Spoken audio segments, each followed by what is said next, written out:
अस्सलाम वालेकुम, क्या हाल चाल हैं जी आप सबके। उम्मीद करती हूँ कि सब खैरियत से होंगे। अल्हम्दुलिल्लाह मैं बिल्कुल ठीक हूँ और लेके आई हूँ आप लोगों के लिए ज़बरदस्त सा व्लॉग। तो करते हैं आज के व्लॉग का आगाज़। तो जी आज मैं आप लोगों के साथ अपनी इवनिंग की रूटीन शेयर करूंगी। तो जनाब आप लोगों ने वीडियो को फुल वॉच करना है। तो यहाँ पर मैं आप लोगों से एक रिक्वेस्ट ज़रूर करूँगी कि प्लीज़ प्लीज़ मुझे ज़्यादा से ज़्यादा सपोर्ट करें, क्योंकि मेरे ना आजकल व्यूज़ बहुत कम आ रहे हैं, जिसकी वजह से मेरा चैनल जो है ना वो डेड होने का बहुत ज़्यादा ख़तरा है। तो प्लीज़ काइंडली प्लीज़ मुझे ज़्यादा से ज़्यादा सपोर्ट करें। आप लोगों की सपोर्ट से क्या नहीं हो सकता, सब कुछ ही हो सकता है। तो प्लीज़ मेरी सिस्टर्स, मेरी आपीज़, प्लीज़ मुझे ज़्यादा से ज़्यादा जो है ना वो आप लोग सपोर्ट करें। तो यहाँ पर जी इवनिंग की रूटीन शेयर करने जा रही हूँ। तो इवनिंग में सबसे पहले मैंने क्या करना होता है कि मैंने अपने किचन गार्डन में आना होता है। यहाँ पे मैंने देखना होता है कि मेरे लिए कोई सब्ज़ी वगैरह है जो मैं आज के लिए बना लूँ। अगर होती है तो मैं उसे तोड़ लेती हूँ, अगर नहीं होती तो फिर कुछ ना कुछ और पका लेते हैं। आज भिंडियाँ तो लगी हुई थी, लेकिन आज दिल कर रहा था कड़ी पकाने को, कड़ी पकोड़ा बनाने को। तो मैंने सोचा चलें जी आज ना कड़ी पकोड़ा ही बना लेते हैं। जिस तरह कड़ी पकोड़ा खाना बहुत आसान है, इसी तरह मेरे ख़्याल में बनाना बहुत मुश्किल है।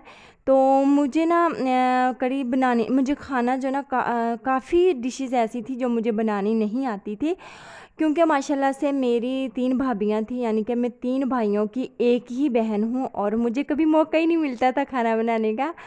तो मैं बहुत लाडली थी। तो बस लेकिन इतनी यानी कि वो नहीं थी कि लाडली थी, लेकिन मैंने कभी अपनी भाभीयों के साथ वो नहीं किया था कि जैसे नंदे करती है ना, मैं बहुत लाडली हूँ, कभी उसके कान भर दिए, कभी उसके कान भर दिए, लड़ाइयाँ करवा दी अपने भाइयों के साथ, भाभीयों को लड़ा दिया, ये नहीं मेरे में था ना।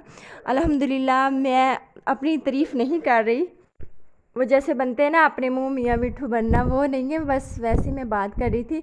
तो यहाँ पर इधर ससुराल में आई हूँ तो मेरी जेठानी बहुत ज़बरदस्त कढ़ी बना लेती थी। उधर भाभी जो थी ना मायके में, वो भी बहुत ज़बरदस्त कढ़ी बनाती थी, लेकिन मैंने कभी ना इंटरेस्ट नहीं लिया था। तो फिर बाद से आहिस्ता आहिस्ता ना जब मेरी शादी हो गई तो मैंने बहुत कुछ सीखा, यानी कि जो मेरे मायके में था मैं वहीं छोड़ आई। मैंने अपने ससुराल वालों की हर चीज़ को बहुत ज़्यादा, यानी कि इनके रंग में रंगी हूँ तो सब कुछ ठीक है। अगर जो लड़कियाँ कहती हैं ना कि हमारी मर्ज़ी चले, तो मेरे ख़्याल में वो नहीं सही रहता ना। अपनी मर्ज़ी भी चलाएं, यानी कि जो सही है उसे सही रहने दें, जो गलत है तो वो तो नहीं ना फिर। तो ज़्यादातर जो है ना ससुराल वालों की ही माननी पड़ती है। तो मैंने इस तरह से खाना बनाना सीखा कि जब मेरी शादी हुई तो मैंने कुछ अपनी जेठानी को फ़ॉलो किया, कुछ अपनी सास को। फिर मैं इधर लाहौर आ गई थी, तो हम इधर आ गए थे, तो फिर मेरी सास थी मेरे साथ, तो मैंने उनको बहुत फ़ॉलो किया। मैंने मुझे जो खाना नहीं बनाना आता तो मैं ऐसे कहती थी कि अम्मी आप कुछ जो आप कर रही हैं वो मैं कर देती हूँ, आप वो ये वाली चीज़ें ना आप बना दें, आज आपके ना हाथों की चीज़ खाने को बहुत दिल कर रहा है। तो मैं इस तरह उन्हें कहती थी और वो खुश भी हो जाती थी कि वाओ मेरी खाना इतना ही पसंद है इसको। तो इस तरह से वो भी खुश हो जाती थी। वो जब पकाती थी तो मैं ना उनकी तरफ देखती थी कि ये कैसे बना रही हैं। तो कुछ मैंने अपनी नंद को देखा है, वो किस तरह से फ़िश बनाती हैं, किस तरह से कढ़ी बनाना, उनसे भी मैंने सीखा है। और बहुत सारी चीज़ें हैं ना जो मैंने अपने ससुराल से, अपने मायके से तो मैंने कम ही सीखी हैं, ज़्यादा मैंने अपने ससुराल से। मुझे जब मेरी शादी हुई है मुझे पुदीने की चटनी नहीं बनानी आती थी, वो भी मैंने अपनी सास से सीखी है।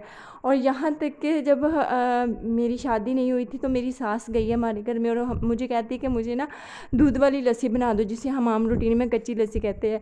तो मैं दूध भी ले गई, पानी भी, और नमक भी। मैं कमरे में जाके ना अपनी भाभी के बेडरूम में जाके बैठ गई। मैं कहा मुझे तो बनानी नहीं आती। तो भाभियाँ मेरी बाहर काम में लगी हुई थी, तो अचानक से मेरी भाभी आई तो वो कहती कि क्या बात है कि इतनी परेशान है। मैंने कहा कि ये बात है, मुझे तो कच्ची लस्सी नहीं बनानी आती।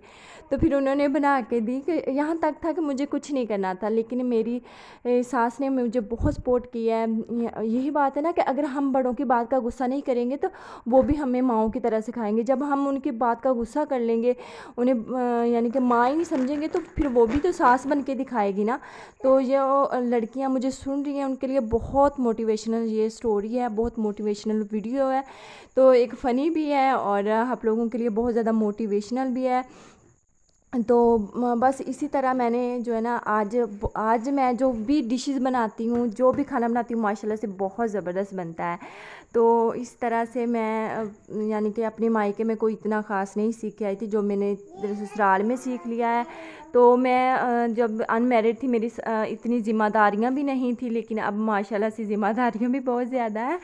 तो माशाल्लाह से 2 बच्चे हैं, फिर सास ससुर और इधर ससुराल वाले, माशाल्लाह काफ़ी बड़ा जो है ना हमारी फैमिली है। तो अल्हम्दुलिल्लाह, शुक्र अल्हम्दुलिल्लाह, मैं जितना भी शुक्र करूँ उतना कम है कि मुझे मेरी सास, मेरी नंदें बहुत अच्छी मिली, मेरी जेठानीज़ बहुत अच्छी मिली। तो ये थी मेरी आज की वीडियो। अगर पसंद आई है तो लाइक कीजिएगा, चैनल को सब्सक्राइब करें। मुझे दे इजाज़त, अल्लाह हाफ़िज़।